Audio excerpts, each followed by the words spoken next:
how y'all doing? I know it's been a while since I made a video. I'll get into that in another video. But today we're just going to have a burn and learn and chit chat for a few moments on some of the censorship that's going on YouTube, especially within the psychedelic community. I have Mark Dreams with me, and he recently lost his YouTube channel due to some of the new censorship that's going on with what we'll call out of control algorithms.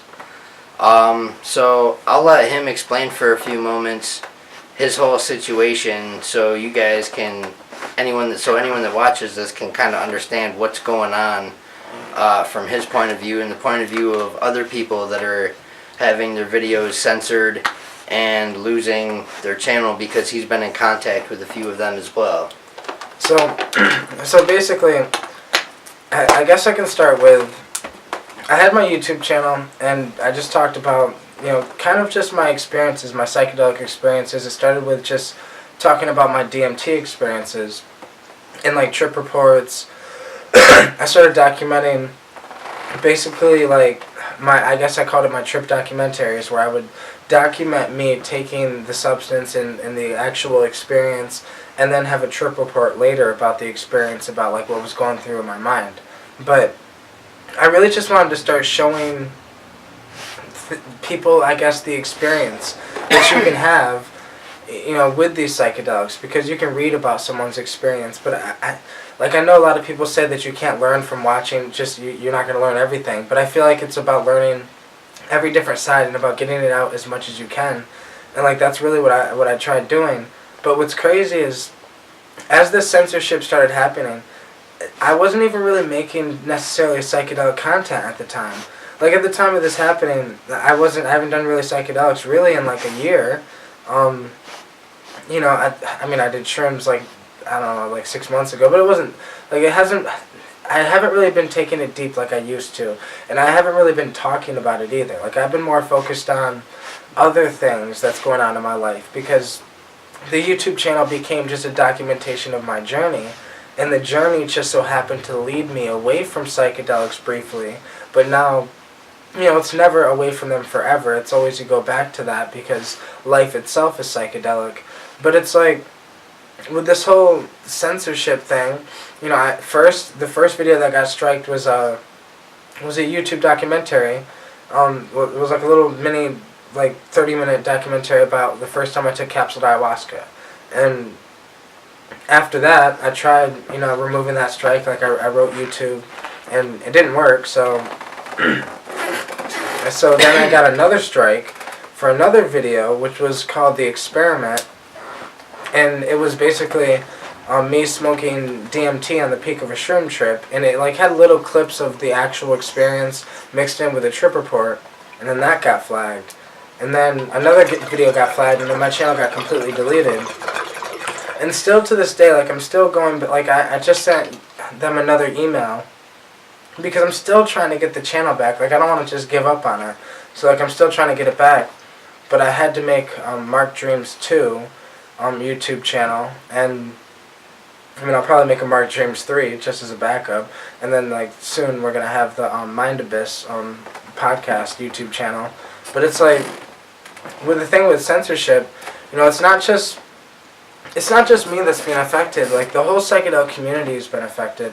There's been YouTubers that I personally watch that have gotten their YouTube channel deleted, and it's like, like the Awaken Brave.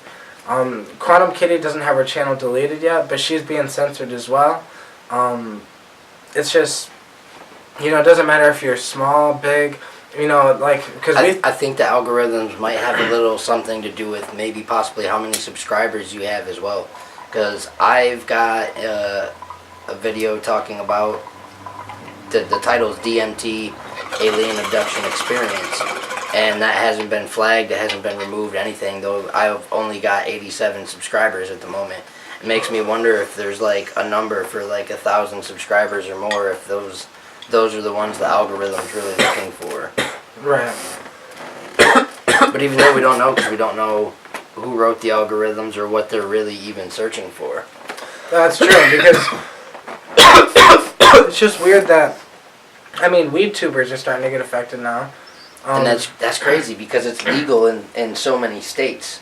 Yeah, all these weed tubers that they're being affected, they're completely, it's legal, it's completely legit, and it's like, there are channels that record themselves drinking wine or chewing tobacco. They did not get affected. Yeah, that's fine. But it's like channels that talk about psychedelics, or even certain channels that are talking about cannabis or certain. It's just, but now it's like, I don't know. It's almost like that's what it started with. Like, it started with the psychedelic community for some reason. Like, for some reason, that's just randomly where the algorithm started, or. And it's starting somewhere, and if they're beginning to censor it there, like, I feel like that's just the beginning. They're going to start censoring more and more and more, especially with recent events and our president even saying that, what's on the internet is part of the problem and what's going on. And I feel like that's just indications that this is just a start or the beginning of more and more censorship, where they're going to start trying to censor this type of information. And I don't know really why, per se, that they're so scared or nervous about information about psychedelic drugs. It's not that, I can't remember who said it, I think it was Terrence McKenna, that, the government didn't make them illegal because they're scared you're going to jump out of a third-story building. That's not it at all. There's something about them that puts us in touch with something, be it consciousness or itself, and makes it so we're able to almost download different types of information. And it's like they don't want us to have this information, because if we have this information, we're easier to be controlled, we're easier to be manipulated, we're easier to be divided amongst one another. Because when you get these downloads from psychedelic medicines or psychedelic tools, you kind of see through all of that. You see how we've been conditioned and how we've been manipulated and how we've been almost molded into the way that we think, the things that we like. It all has to do with our environment and what society puts out for us. But when you begin to see through it, if more and more people began to see through it, see through the illusion, as they call it, they would be harder to be controlled, they'd be harder to trick, they'd be harder to be manipulated. So I feel like that's why psychedelics are one big thing that they want to try to censor, because I don't like to use the term, but a woke populace would not be ideal for any type of power structure. So I think that's one reason they really want to attack psychedelics. I definitely agree with that. It's what happened in the 60s scared the shit out of the government. All these people dropping psychedelics and all of a sudden talking about love, and instead of, I believe it was John Lennon that said, when we're violent and hostile, they know how to deal with us, but if we're joking around and loving, they have no idea how to deal with that, but they know how to deal with somebody that's hostile, and that's exactly what they want us to do. And again, psychedelics will, in a way, help you see some kind of cosmic joke that can help you laugh at things, and that can put you in some kind of loving vibration or frequency. Now, I had a question for you. Like, how did YouTube go about, like, giving you the strikes? What they do, just like send you an email? Or? They basically, I went to check, just go to my YouTube channel, and then on my computer, and then that sent me to a different page. Okay. And it sent me to a page that basically said, this channel, this video has been removed, and you've gotten a strike, and it violated the community guidelines, and and then it said if you wanted to, I can basically write them a little thing to basically try to get the strike removed. But it was bullshit, because you could only, they had a limit to how long you could write. So it was like, I was trying to explain the whole thing, and like I was trying to explain to them like it was a documentary, basically about. I was documenting the experience. I was not I was not encouraging people to do necessarily that. I was just documenting that I barely see anybody do these. So it's pretty much like this is for science. Like yeah, it's I'm like, documenting this for almost scientific purpose, even if you want to call it a pseudoscience reason. Like right. It's like we're documenting our experiences and talking about our experiences so that people can learn from them and maybe use them as a guideline to. And I hate to use the term properly use psychedelics, but I feel like there is some sort of right and wrong way, especially if you're looking for some kind of really great mystical or spiritual or in-depth experience. I feel like there is proper things you can do to achieve that. Yeah. Right or wrong ways. So. No, I agree. But I definitely think that the censorship thing is getting bigger than just psychedelics, and it sucks because it's almost like they want to first censor the free-minded people. Because if you censor the free-minded people who are outspoken, who speak their mind, who speak the truth, what's true to them, then it will encourage everyone else to do the same. It's like, you are right that if we have a, don't really like the term, but if we have a woke society, they can't control us because it goes back to our control. But like I think that, I think these algorithms, it sucks because they can be programmed by a man who is greedy, but but you could probably also program an algorithm to do the exact opposite of what a greedy man would want. And it's like, I think with the blockchain technology, like I wish that blockchain was right now because censorship would be different. Things would just be different. I don't think, I don't know. Like there's a reason why they're trying to censor that as well.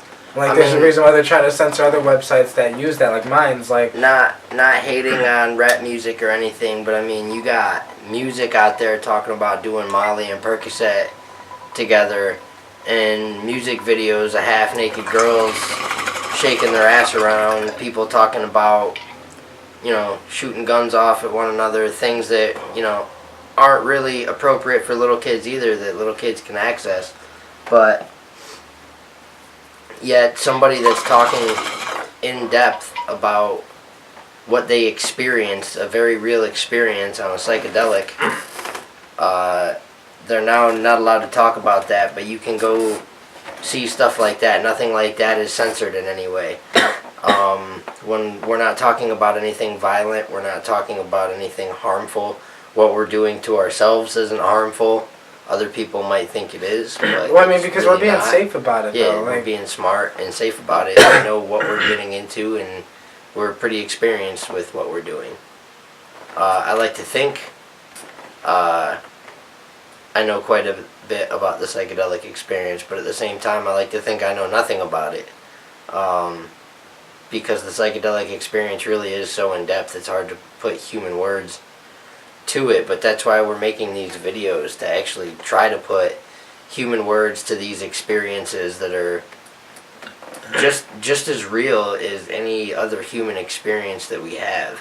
And people, and I'll argue this all the time, people say, oh, well, it's not real, you're on a drug, you're on chemicals, but the feeling of it, you're experiencing it, the thoughts you're having from it, at the moment, everything is real, you're experiencing it. That's why I like to argue that your dreams are real too. You're experiencing it. I feel like if you're experiencing it, it's a real experience. Who's to say it's not real? Right. Because who's to say this is real? I mean, exactly. It all comes down to what is real. Exactly. But then thinking like that is exactly why they don't want. They're censoring the shit, because it's like, once you go down that path, you start to see that the whole game being played, it's just like a game. It's like they're looking at it like it's like we're pawns in a game being played, and they want to control us, control the mass, because it's much easier to control idiots than it is to control people who I guess are woke, like people who just, I don't know, And then with this knowledge going on, it's literally like another 60s going on.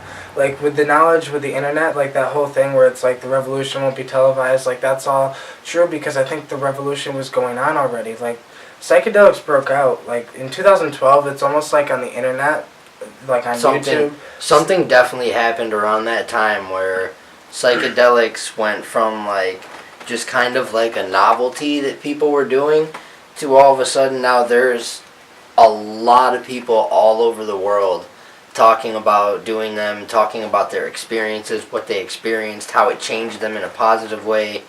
And yes, there's people out there that have had negative experiences, but I feel like there are ways that their negative experiences could have been avoided. I'll get into in another video at some other time. But there's so many people that psychedelics have benefited in a positive way, myself included. I was in a real dark spot in my life before I got into psychedelics, and now just the way that I look at life, everything, it's completely different. The way that I treat people and talk to people, the amount of respect I show other people, because of the ideas that I have about every person I encounter is just another part of myself. It's an extension of my own subconscious. So when I'm dealing with someone else, I'm really dealing with myself. So I want to talk to them almost as if I was talking to myself and show them the same exact respect I'd want to myself. And I know that's a common thing that people think, oh, well, you're taught that when you're young, but so many of us don't actually apply it. And then actually going through these psychedelic experiences and really getting some of these downloads that I talk about, you really learn to apply that stuff in life a lot more because you get such a good understanding of the idea and the philosophy. It's almost like you feel it at your core. You're not just thinking about it, like you feel the philosophy at your core and you just gain an understanding of it. Yeah. And exactly that is what they don't want. But I feel like we still have to push through no matter what. Like even through the censorship, even through all that, like we still have to go through and continue doing what we're doing, continue making content, continue talking about it, continue spreading, because no matter what, we're always going to have there's always been somebody trying to shut that down. Like it happened in the 60s. They tried to shut it down. Eventually there's going to be sites somewhere. There's no way they can censor everything. There's going to be a way to get the information out. And there's, I feel like, no way to stop the flow of information. We're in the age of information. So I feel like there's no way to stop the flow of information. I feel like it's just kind of, in a way, going along with conscious awakening. It's like the more information that's being gathered on the planet and shared around, it's like the more consciousness itself is waking up, and the more people around the world are waking up to it. And it's like we're like the cells on Earth. We're like the little cells. The cells in our body communicate with one another, pass information along to one another. We're like that on the Earth, and we're finally starting to talk and pass information and share ideas. And it's like the more and more we do that, whether it be face-to-face or over the internet, it's like that's almost like the physical way of consciousness waking up, and you see more and more people becoming, I hate the word, but I'll use it in a humorous way. They become woke. So that's just, I feel like one way I've looked at it. It's like the more we share information, imagine it's like, I saw the metaphor in a movie where we're like stagnant cells, where we're not communicating with one another, and then all of a sudden people come along and they start bumping one another and waking each other up and saying, hey man, did you hear about this, you hear about this, and it's getting people excited to talk about ideas and share information more. Because if we don't, this entire no longer being stagnant cells. Yeah, exactly, and this entire censorship thing has definitely, in my point of view, has connected me with more people than I have even connected with before. It's almost like we were forced to connect. You know, it's almost like the other psychedelic YouTubers are forced to connect with the other psychedelic YouTubers because our form of putting out shit was like stopped. So then the people that were putting out shit had to connect. But I think we should have connected before anyways, because then if they would have did this, you know, we wouldn't have been able to be stopped. I think the key is to definitely connect with physical conversation like this, conversation through the internet, conversating with people. You know, it's even like commenting back on like some comments, and like even, you know, being just active with people, because some people, you know, will leave like a deep, you know, comment or something and be like, but But I definitely think that the more that we stay connected, the harder it is to be stopped. Like the harder it is to stop the message, the whole message that psychedelics. I feel like the only way to, don't mean to interrupt you. The only way to literally stop the flow of information would be to shut down the whole internet. That's literally the only way. I mean, I think it's gonna happen when the blockchain takes over. I think it's gonna be the blockchain now, or whatever they call it. But it's like, at this point, it's such a crazy technology that I barely understand it. But I know that it's such a powerful technology that it's out of their hands. It's one of those things that it's like the guy that created the internet. It's out of it. It was created and it went out of his hands. Because it was created for the military, obviously. Like they always try to create the greatest technology for the military. But it can be scary when good technology falls in the hands of the military-industrial complex. I can get into that in another video. Yeah. I think we'll wrap this one up. I don't want to make it too long. Right. Try to keep it like under 20 minutes for the most part with videos. I don't want to bore anybody having a video too long, too uninteresting. So we'll cut it short here. Hopefully you guys will see more videos from me. I just got to start making it a habit. Been going through a lot internally. Like I said, I'll get into that in another video. So go to Mark Dreams 2. Yeah, Mark Dreams and subscribe to his new channel. If you like this video, subscribe to the IFI, and I'll catch you guys later. Peace out, guys.